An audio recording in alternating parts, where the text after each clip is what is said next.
Okay, let's talk about that feeling. You know the one? The sense that our friendships today just feel a little off. It's like there's this weird glitch in the system, a friction that you can't quite put your finger on, but you definitely feel it, especially online. Have you ever felt that? That tiny, modern sting of social awkwardness? The kind that makes you second guess everything, wondering, wait, did I do something weird or is this just normal now? If you've been there, I promise you, you are not alone. It's a feeling a lot of us are having for social smarts. And this right here, this gets right to the heart of it. Remember back in 2026 when that whole friendshipic thing went viral? Someone watches your story, but no reply. Crickets. It seems so small, right? But here's the hidden piece of the puzzle. This isn't just about bad social media manners. It's actually a symptom, a tiny little crack that points to a much bigger, much deeper breakdown in our social fabric. So, to really get why that tiny sting hurts, we have to zoom out and look at the world around us, because the problem isn't actually you, it's our environment. Let's explore this idea of third places and find out why their slow disappearance is at the very center of this whole connection crisis. So, what in the world is a third place? Here's the simple, straightforward definition. Your first place is home. Your second place is work. A third place is everywhere else. The coffee shop, the library, the park, the barber shop. They're the neutral ground, the living rooms of our society where community just happens. They're the stable foundation for belonging. And this is where it gets really eye-opening. The data shows a pretty stark reality. For a huge chunk of us, these places simply don't exist anymore. Now, for all the planners out there, look at the cause and effect here. Over a fifth of the population lives in what's called a civic desert. And when you take away those spaces, well, the result is completely predictable. You get social poverty and deep, deep isolation. And the cost of that isolation? It's staggering. I mean, the US Surgeon General has actually put out a warning that being chronically lonely is as bad for your physical health as smoking 15 cigarettes every single day. Just let that sink in. This isn't just about feeling sad.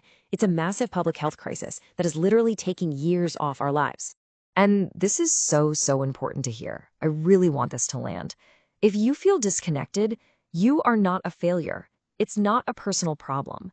You are a perfectly healthy person having a normal reaction to a deeply unhealthy environment. Our culture's social infrastructure is broken, and we're all just trying to get by. So, if our physical world is kind of broken, where do we even begin? Well, we start by building something new on the inside. Let's dive into a really powerful and honestly a pretty misunderstood idea: platonic intimacy. And trust me, it's probably not what you think it is. It's actually a tool for rebuilding our connections from the ground up. For explorers. To really get it, let's first be clear about what it's not. Sexual intimacy is usually private, between two people, very selective. Platonic intimacy, though, it's communal, it's culturally shared, it's accessible to everyone. It's the everyday stuff, genuine companionship, really listening to someone, sharing care. It's available to all of us, no matter who we're dating. And this leads us to the absolute core of this whole thing. When we practice this kind of open, accessible intimacy, we're actually doing something way more profound. We're practicing a form of democracy in our relationships. It's a way of relating to each other where power is shared and everyone's dignity and freedom are the top priority. And for anyone who loves a clear, logical framework, here it is. The rules are actually pretty simple, but they change everything. In this model, consent isn't just about sex. It's about your time, your energy, your conversations.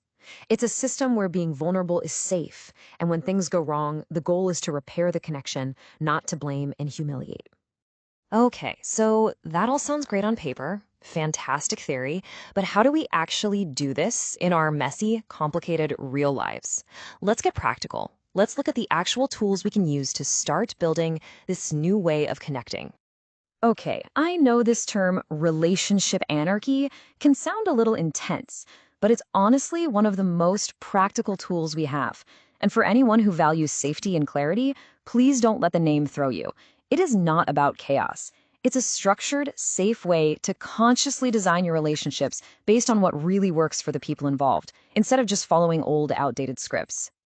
And this is the direct fix for our whole view my story, no reply problem. Instead of just assuming your friend should reply, this framework encourages you to actually talk about expectations and come to an explicit agreement. For people in the know, this is how they're navigating these modern friendship problems with clear, upfront communication for social smarts. But, where do you learn this stuff?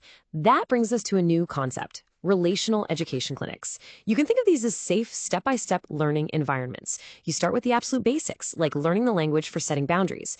Then you move into group labs to actually role play and practice in a totally low-stakes setting. Honestly, the easiest way to picture this is to think of it like a gym for your social skills, right? You wouldn't walk into a real gym and expect to lift 300 pounds on your first day. It's the exact same thing with complex social skills like navigating conflict or giving consent. These clinics are just a practical, doable way to get your reps in. All right, let's pull all of these threads together. We've figured out the problem, we've explored the new mindset, and we've looked at the tools. So, what's the final blueprint for building healthier, stronger connections? The strategy is a really clear two-part plan. It's like a hardware and software upgrade. First, we have to rebuild the physical hardware, our community centers, our parks, all those third places we've lost. And at the exact same time, we have to upgrade our internal software, our own skills for relating to each other. For the long term, you absolutely need both. One just can't work without the other. And this quote from the source material just says it all, doesn't it? We can't just sit around and hope for better friendships or a less lonely world. Building more humane worlds is an active, hands-on project. It means we have to be willing to learn, to practice, and most importantly, to do it together. So, in the end, it really comes down to a choice. And it's not just a personal choice, it's a civic one. We can either accept this feeling of isolation as the new normal, or we can each decide to become an architect of connection, right where we are in our own communities. And while all of this work starts out there in our communities, here's something that almost no one is talking about. The next logical step in this revolution might just change the most private space we have, the very architecture of our own homes. But that's a whole other explainer. If this touched your heart, please subscribe, like, and share it with your family. Save this for more meaningful content ahead.